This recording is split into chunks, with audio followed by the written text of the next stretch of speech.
بسم اللہ الرحمن الرحیم. ناظرین السلام علیکم. پروگرام ہے باخبر، میں ہوں یاسر رحمان. ناظرین، پہلے موضوع میں ہم بات کریں گے پشاور میں جو سربند تھانے پر دہشت گردوں کا حملہ ہوا ہے اور اس میں ایک ڈی ایس پی سمیت 3 اہلکار شہید ہو گئے ہیں. افسوسناک خبر ہے، اور اس کے ساتھ ساتھ ہم اس ڈیٹا کا بھی ذکر کریں گے جو سی پی او کی جانب سے ریلیز کیا گیا 2022 کے حوالے سے. انہوں نے کہا کہ 105 جو پولیس پرسنل ہیں وہ شہید ہوئے، اور مختلف علاقوں سے جو ہیں وہ جب اطلاعات موصول ہوئیں سپٹمبر کے حوالے سے اگر بات کر لیتے ہیں، مٹا کے جو پہاڑ ہیں وہاں سے دہشت گرد برآمد ہوئے تو سوالات اٹھائے جانے لگے. وہاں کی لوکل کمیونٹی کی جانب سے پروٹیسٹ بھی کیے جانے لگے، اور سوال یہی اٹھایا جا رہا تھا کہ یہ اچانک سے کہاں سے برآمد ہو گئے.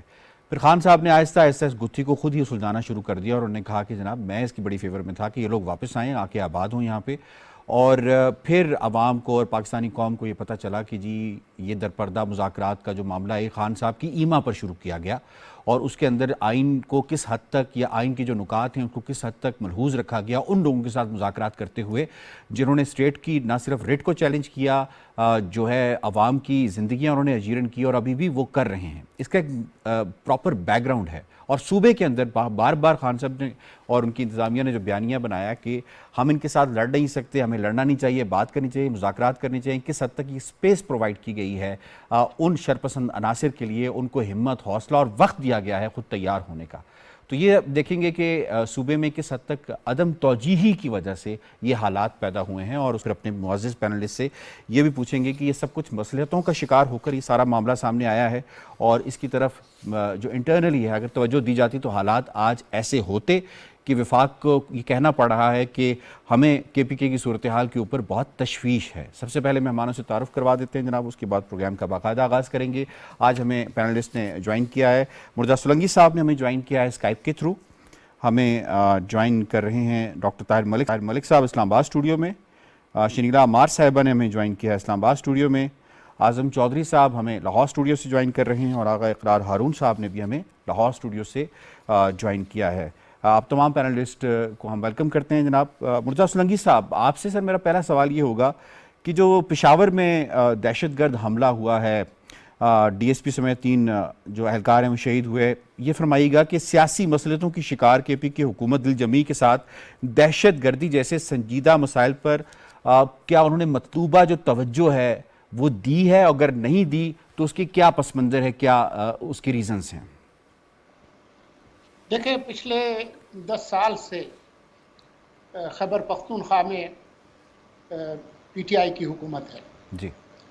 اور اس 10 سال کے عرصے میں اس سے پہلے بھی جب یہ حکومت میں نہیں تھے تب بھی یہ دہشت گردوں اور طالبان ان کی حامی جماعت قرار پائی جاتی تھی، اور آج بھی اس میں کوئی فرق نہیں آیا. جو حالیہ بیانات ہیں عمران خان کے ان سمیت، جو چیز سوچنے کی ہے وہ یہ ہے کہ دہشت گردی کے خلاف جو جنگ ہے 2000 سے لے کر 2010 تک پاکستان کا کوئی 126 ارب ڈالر کا نقصان ہوا، اور 83,000 سے زائد جانیں جو ہے وہ ہم نے گنوائی ہیں. یہ جتنے آپریشنز ہوئے نارتھ وزیرستان میں، ساؤتھ وزیرستان میں، مالک ایجنسی میں، تو اتنی قربانیوں کے بعد پاکستان نے نسبتاً ایک امن حاصل کیا. جو ٹی ٹی پی کے جو فائٹرز تھے وہ ملک چھوڑ کر بھاگے، انہوں نے افغانستان کے ان حصوں میں پناہ لی جہاں پر افغان طالبان کا کنٹرول تھا. اور اس کو نہ بھولیں کہ 15 اگست 2021 کو جب افغان طالبان کی حکومت آئی جی. تو جو پہلا کام انہوں نے کیا وہ یہ تھا کہ اپنے جیلوں سے ان تمام جو ٹی ٹی پی کے جو فائٹرز تھے ان کو آزاد کیا، اور جس امریکی اور دوسرے اسلحے کے زور پر اس وقت وہ خیبر پختونخوا کی پولیس اور سیکورٹی فورسز پر حملہ آور ہے، وہ افغان طالبان کی حکومت کی وجہ سے ہی ان کے ہاتھ لگا. تو یہ کچھ حقیقتیں ہیں. رانا ثناء اللہ جو وزیر داخلہ ہیں ان کا بیان ریکارڈ پر ہے جی. کہ کوئی 7 سے 10 ہزار کے قریب ٹی ٹی پی کے فائٹرز اس وقت افغانستان کا جو مشرقی علاقہ ہے جو پاکستان کے ساتھ بارڈر کرتا ہے وہاں سے آپریٹ کرتے ہیں.